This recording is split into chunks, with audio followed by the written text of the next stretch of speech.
Let's go to Final Fantasy XIV with the commander deck Scions and Spellcraft. Be a master caster and card advantage and control. Warning up front, I've never played Final Fantasy XIV. I played a few hours of Final Fantasy XI, but the fact that it was a paid subscription game and I didn't have time to make it worth, so I just canceled my subscription and didn't go any further. But it's something that I regret because, especially 14, because I think 11 was not that great. 14 is more famous. Those raids, that world should be amazing. But that means that probably from all the commander decks that I'm open, and you have the videos in the channel, this will be the one that I have at the least to add from personal knowledge because of what I just explained. So, for example, I have no clue who Istola is. Probably is a famous character from the game, but I don't know. So she's the Knight's Blessed. Well-versed in arcane and ancient wisdom, Istola's pragmatism is matched only by her dearth of knowledge. Her relentless studies have revealed the edges of greater truth, and only time will tell where this new perspective will lead her. So there's going to be a secondary commander, and I'm sure that most of the things I won't recognize. But let's see what is inside this Commander Final Fantasy deck.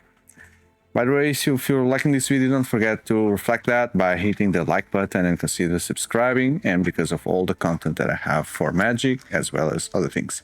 So if you're new to the game and you just found this video, these commander decks, all of them, not just the Final Fantasy edition, but all of them, they have this deck box, which for me it's more than enough.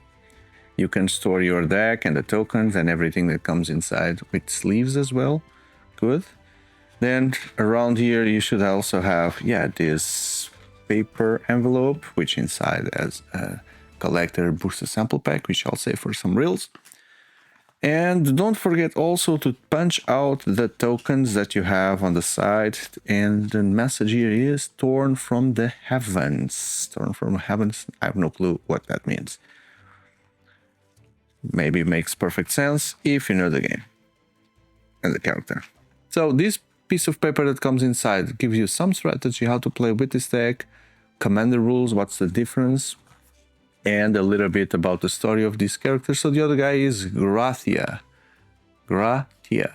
Scion Reborn, a newly added member of the Scions of the Seven Dot. Gratia possesses a profound understanding of the elegant civilization and the stubborn drive to defy fate's design. As such, he is a stalwart ally in the battle to deliver a brighter tomorrow. I don't really understand what I just read.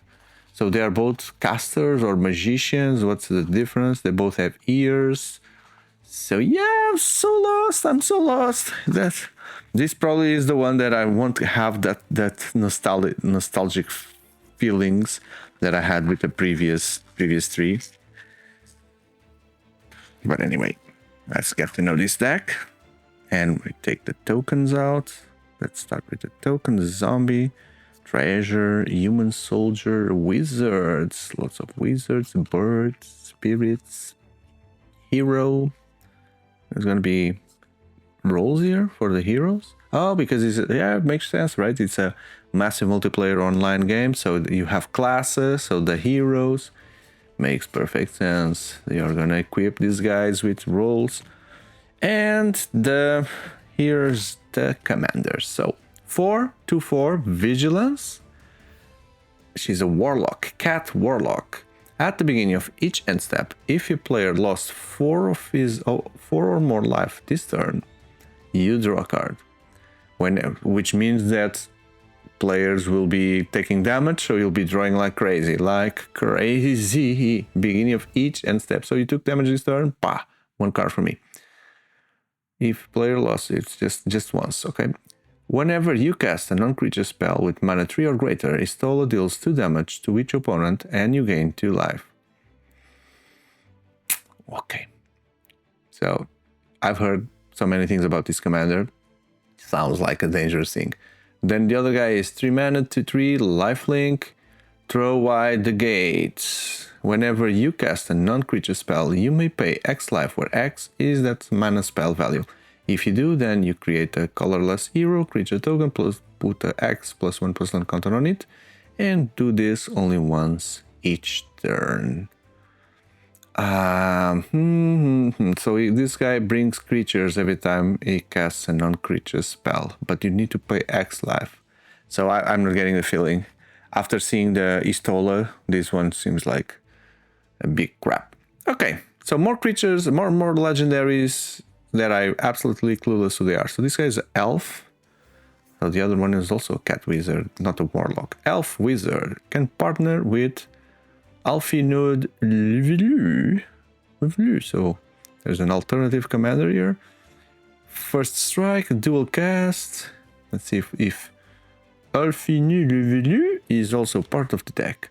Champions from Beyond. So there's a party here. There's a anime card here, the Dancer Chakrams. Oh, there's summons as well. The Good King Mog 12. The summon. I don't know how summons in Final Fantasy XIV work, in fact. Tataru. Doran Advisor. Tancred Waters. Tancred of Royal. Yeah, this game must have so many NPCs and so many... Oh, there it is, a guy that can partner with the other one. It has Vigilance and Eorzea. Whenever you cast your second spell, you draw a card. He's casting many things, or he's just stopping knives being thrown at him, or whatever. The Blue Mage Skein. So what is a Blue Mage? I know that the Red Mage is offensive. White Mage is healer. Red Mage is the one that buffs your speed and attack power instead of the Blue Mage. The Blue Mage is the one that stops time and frozen. Maybe. Job select. The cupid creature gets this. Exiles. I'm not sure the Blue Mage is. Oh, so this is some kind of Marlboro mouth. Ah. Yeah, maybe that's a class in the game, but I don't know.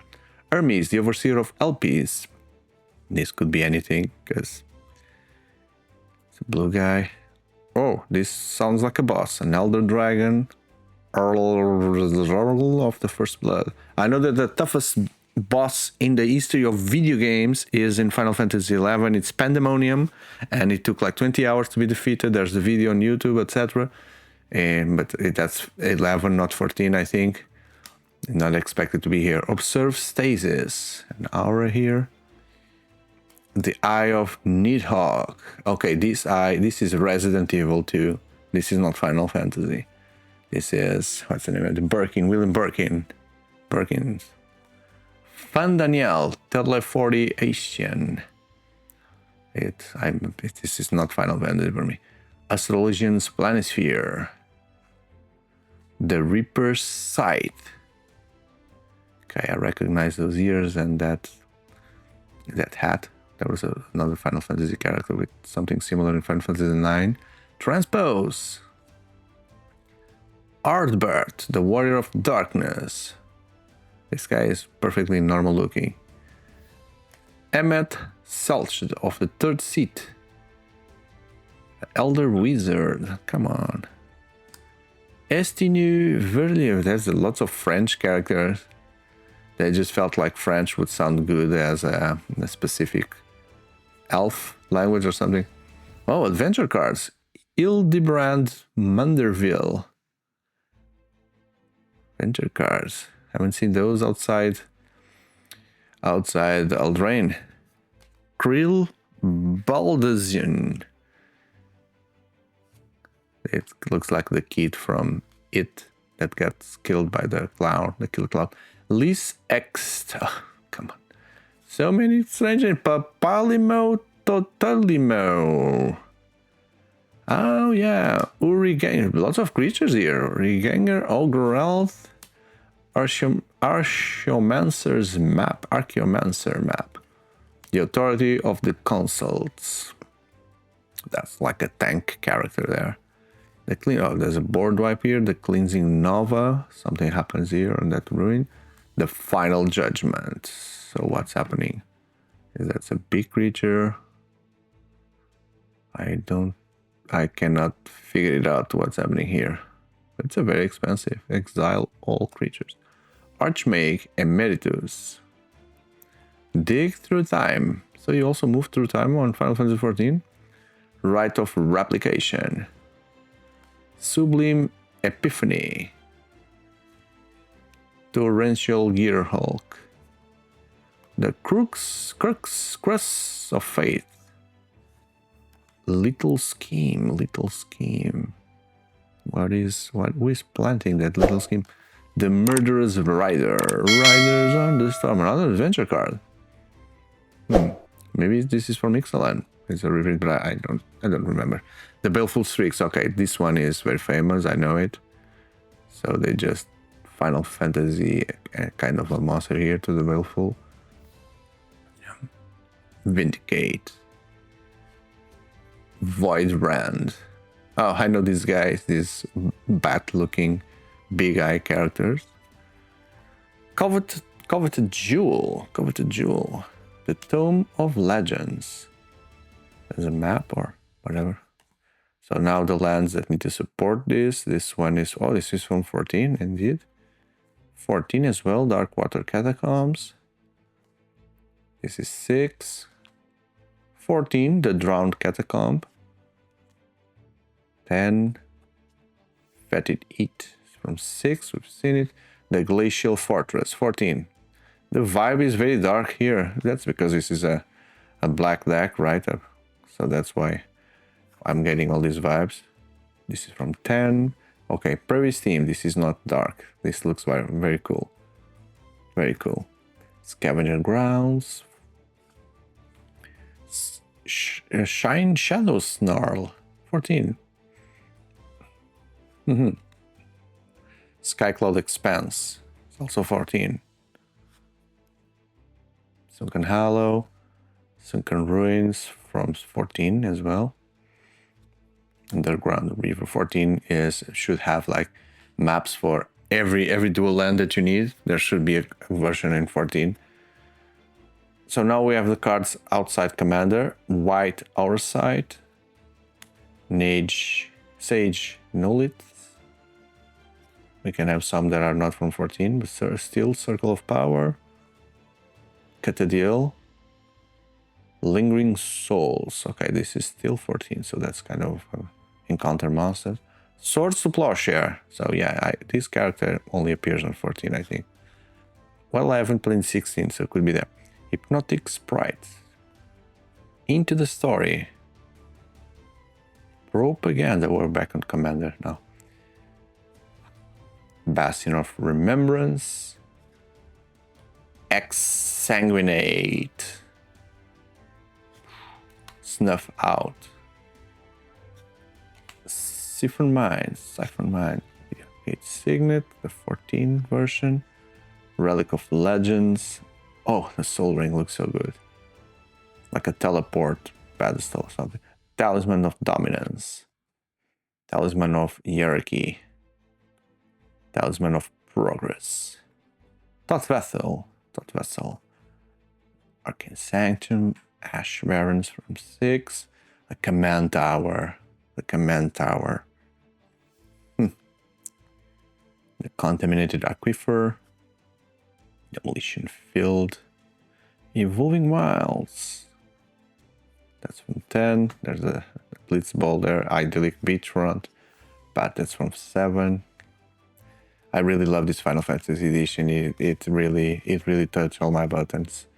And I'm so sad that I cannot recognize more things, at least. But I guess that if one day they decide to revisit Final Fantasy sets with decks for Final Fantasy 8, 9, 12, 13, 15, I would be able to recognize all that.